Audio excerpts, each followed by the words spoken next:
This is a take that we normally have on the show when we close, right? It's called a take for 99 cents. Now, Claire, because of so much things happening in the world of sports, not everything can make today's show. We had to kind of economize our topics and everything and try to just give you the best topics that you want to hear. But there's one thing I want for you to hear. And it's not a take for 99 cents. It's actually $1 million worth of game right here. We did a show on Friday, and we talked about Kyrie Irving and his, stance against the documentary and whatnot. Now, when we did that show, I tried to say a lot without saying a whole lot, if that makes sense. And I felt that kind of barricaded me in to the point where, it messed the flow up. It messed the real flow up. Now I want to address that take that I really want to say. And this is exactly what I really want to say. Because guess what? I don't fear nothing. They call me the real Leel for a reason. And I'm going to spit to you a lot of facts. Not opinions, facts. Now let's talk about it. So the Nets over the weekend, they gave Kyrie Irving an ultimatum. 6 items that he needs to check before coming back on the team. 1, apologize and condemn the movie. 2, $500K donation to anti-hate causes. 3, sensitivity training. 4, meet with the ADL Jewish leaders. And 5, meet with Joe Tsai to demonstrate understanding. Maybe I'm wrong about the 6. 5, 6, it doesn't matter. Those are the things that the Nets want him to do. Now, if I'm Kyrie Irving, respectfully, I'm telling Joe Tsai to kick rocks. And the reason why I'm telling him to do that is because those of y'all who watched the movie, or I'm pretty sure y'all didn't, because y'all like to give opinions without watching stuff. Everybody want to have an opinion. I said to myself, real, how you going to give an opinion and not watch the movie? I took over the weekend to do my research. There was a lot of things going on. Claire, we're going to talk about it. All the sports that was going on.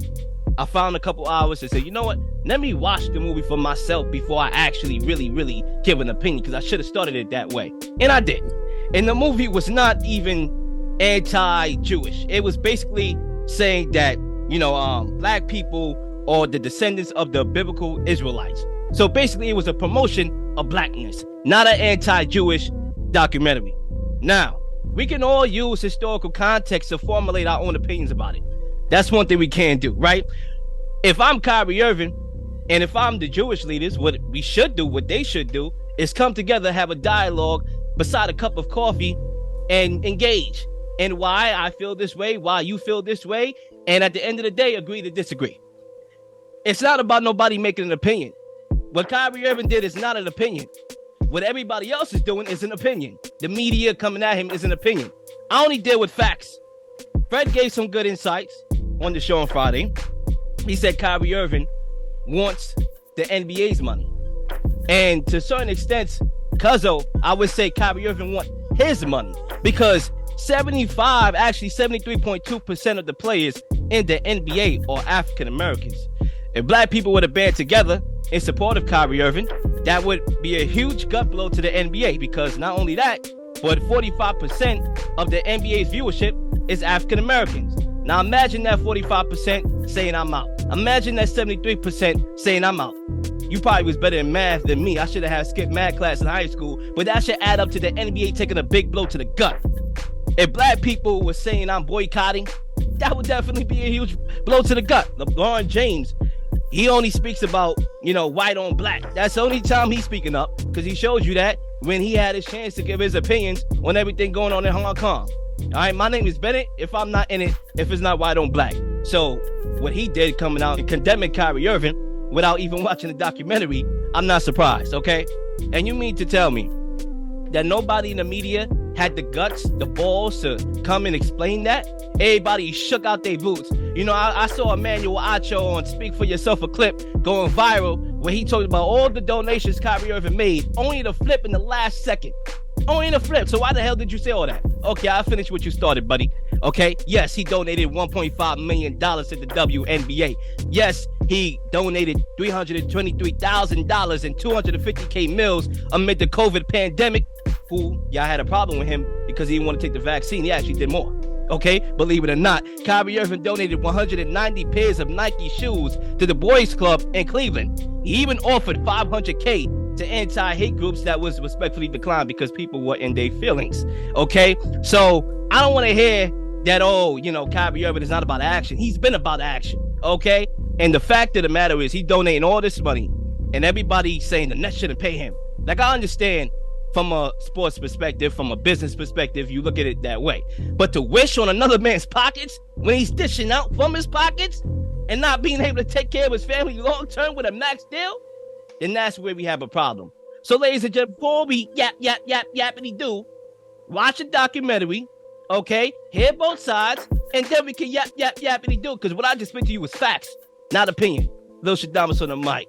It's time to begin this show, 99 Pod, and fellas, I had to rant. Excuse me. But how y'all doing today? I know it's a lot to digest. What's going on? Oh, no, I'm good. I thought it was I liked the rant. I thought you came. I appreciate the fact that you watched the documentary. Clearly, I didn't, so I'm not even going to say that I did.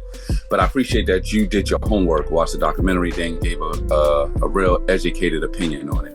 I like a lot of stuff that you said about that documentary and about Kyrie, because that's one thing that we're missing is unity, right?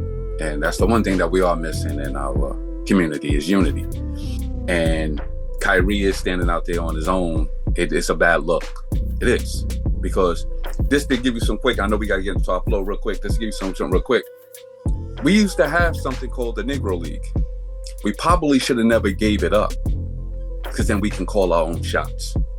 Things that you're saying is facts. 73% African American. It's facts. We probably should, maybe we should start our own league.